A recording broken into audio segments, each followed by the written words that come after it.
How to get Chick-fil-A working promo code. Hi everyone, this is Alana from Create, Login and Delete. Let's jump right into the video. First of all, you want to open up any web browser and on the search box, search for Chick-fil-A promo code. Here you're going to find different websites that's going to offer you the Chick-fil-A promo code. You simply want to open up any one of them.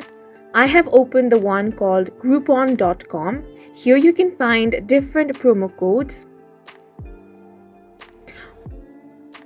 If you want to use it, simply tap on it.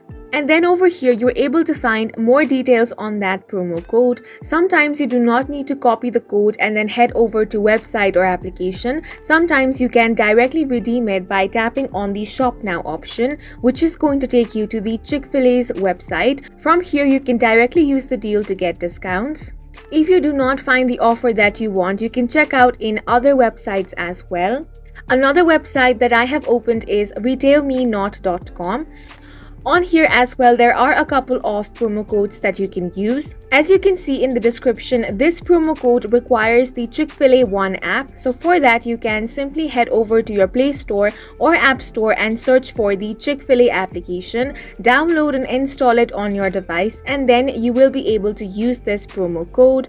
If you face any difficulties during redeeming your promo code, you can simply contact the customer support of Chick-fil-A. And that's it for this video. If you have any questions or confusions, do leave them on the comment section below. And don't forget to hit the like button and subscribe to our channel for more helpful tutorials.